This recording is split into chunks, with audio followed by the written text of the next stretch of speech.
لبیک اللہم لبیک لبیک لا شریک لک لبیک ان الحمد والنعمت لک والملک لا شریک لک۔ حضرت سیدنا امام زین العابدین رضی اللہ تعالیٰ عنہ نے جب عزم حج بیت اللہ کیا اور احرام باندھا تو چہرے مبارک کا پیلا پڑ گیا، زرد ہو گیا اور لبیک نہ کہہ سکے۔ لوگوں نے عرض کی آپ لبیک نہیں پڑھتے؟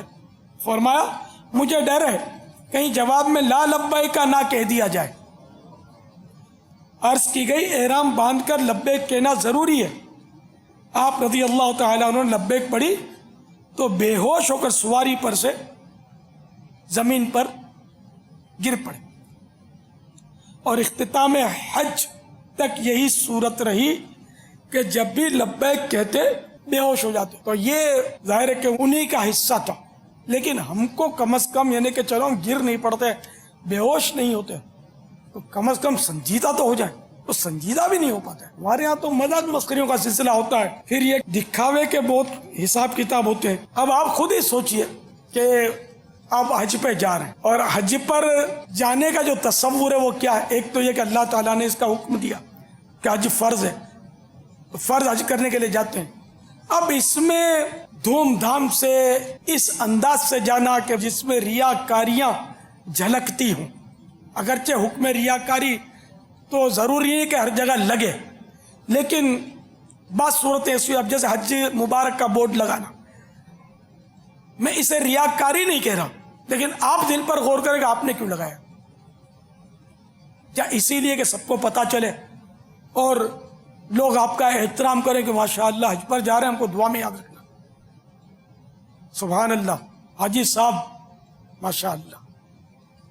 اگر یہ سننے کے لیے چاہتے ہیں، جا رہے ہیں، وہ بورڈ لگایا اور ایک ایک کو پکڑ کے بول رہے ہیں، یا وہ ملاقات رکھی حج کے نام پر کہ فلاں دن ملاقات ہے تاکہ مجھے تحفے تحائف ملیں، شربتوں کی بوتلیں ملیں، گجرے لوگ پہنائیں، اگر یہ نیتیں ہیں تو آپ خود غور فرما لیجئے۔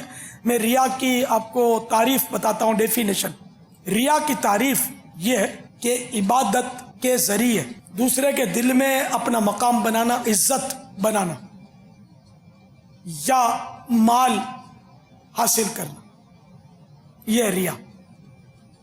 تو اب حج پر جا رہے ہیں تاکہ لوگ حاجی صاحب بولیں، عزت ہو آپ کی، ارے حاجی صاحب آئیے آئیے، ارے حاجی صاحب کو جگہ دے دو، عزت ملتی ہے، مزہ تو آتا ہے۔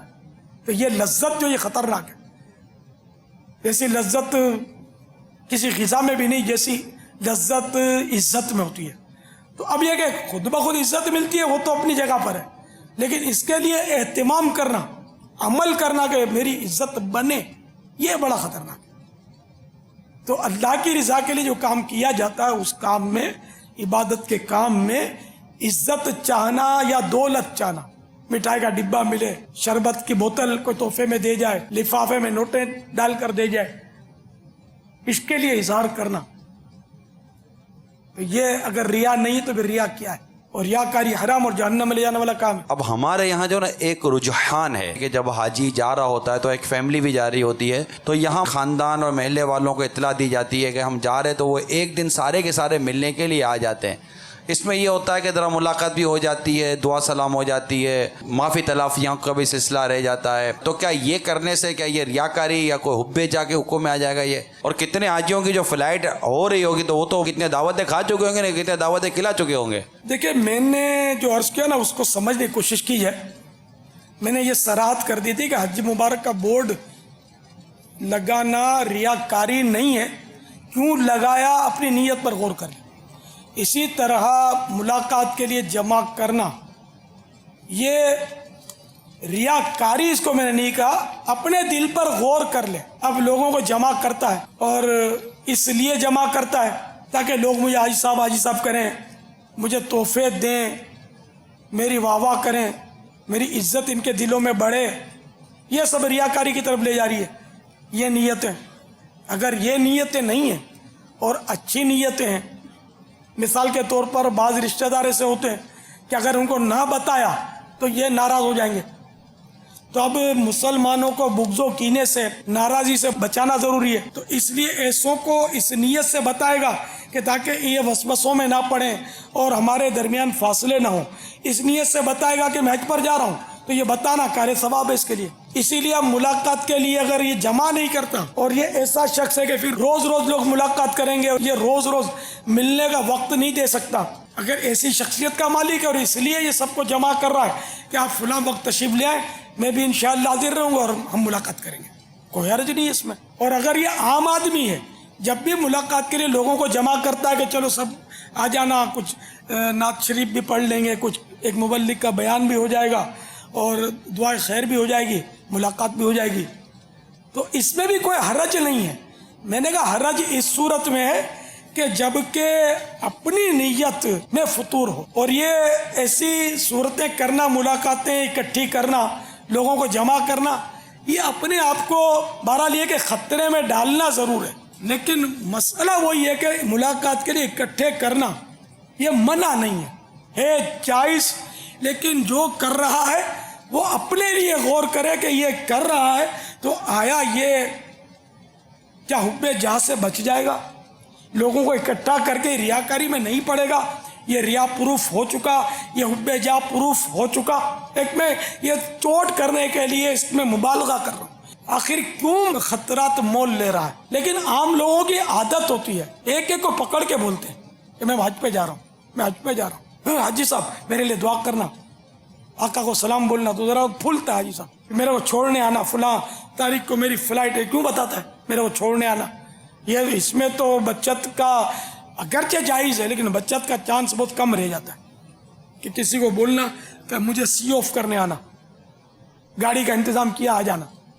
واٹ از دس، یہ کیا ہے، آپ کیا چاہتے ہیں؟ اس حکایت پر غور فرمائیں کہ حضرت سیدنا باعزید بسطامی قدس سرہ السامی کہیں مدعو تھے، کسی نے آپ کی دعوت کی تھی، تو جو میزبان تھا، دعوت کرنے والا تھا، انہوں نے اپنے خادم کو آواز دی حضرت کو ان برتنوں میں کھانا پیش کرو جو دوسری مرتبہ جب میں حج پر گیا تھا اور جو برتن لایا تھا. حضرت سیدنا باعزید بسطامی نے ارشاد فرمایا کہ ارے مسکین، تو نے صرف مجھے سنانے کے لیے 2 حج برباد کر دیے، اب یہ دعوتیں کرنے والے ایک ایک کو پکڑ پکڑ کے بولنے والے کہ میں حج پہ جا رہا ہوں، میں حج پہ جا رہا ہوں، میں حج پہ جا رہا ہوں، یہ خود آئینے میں اپنا منہ دیکھ لے کہ یہ کیوں بول رہے، کس نیت سے بول رہے. احرام اچھا دینا، واجبی قیمت لینا، میں حج پہ جا رہا ہوں. یہ بیلٹ جو دے رہے ہو نا، یہ مضبوط دینا، میں حج پہ جا رہا ہوں، با واجبی لینا. باپا یہ احرام اور بیلٹ تو لیا ہی عمرے اور حج کے لیے جاتا ہے، تو نہ بھی بتائیں تو پتہ تو چل جائے گا، تو یہاں کیسے بچ سکتے ہیں؟ اگر نہیں بولتے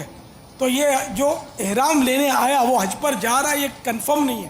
ہو سکتا ہے اس کے والد صاحب جا رہے ہوں اور خریدنے یہ آیا ہو سکتا ہے اس کے دادا جا رہے ہیں اور خریدنے یہ آیا ہو سکتا ہے اس کے نانا جان جا رہے ہو، یہ خریدنے آیا ہو. تو لینے گیا اس کا کیسے پتا چلے گا کہ یہ حج پہ جا رہا ہے؟ ہو سکتا ہے اپنے ابو کے لیے لینے آیا ہو، دادا کے لیے لینے آیا ہو، اپنی مسجد کے پیش امام کو تحفہ دینے کے لیے لے جا رہا ہو، تو بولے ہو میں امام صاحب کو دینا ہے، بہت زیادہ نہیں لینا، میرے واجبی دام لینا. تو یوں کر کے امام صاحب کو دینے والا عمل اس نے اس پر ڈکلیئر کر دیا دکاندار پر. اور مقصد بھی یہاں ریا سمجھ میں آ رہا ہے کہ یہاں پیسوں کی کمی کروا رہا ہے اپنی نیکی بتا کر. خدا جانے یہ ریا کی تعریف میں آئے گا یا نہیں.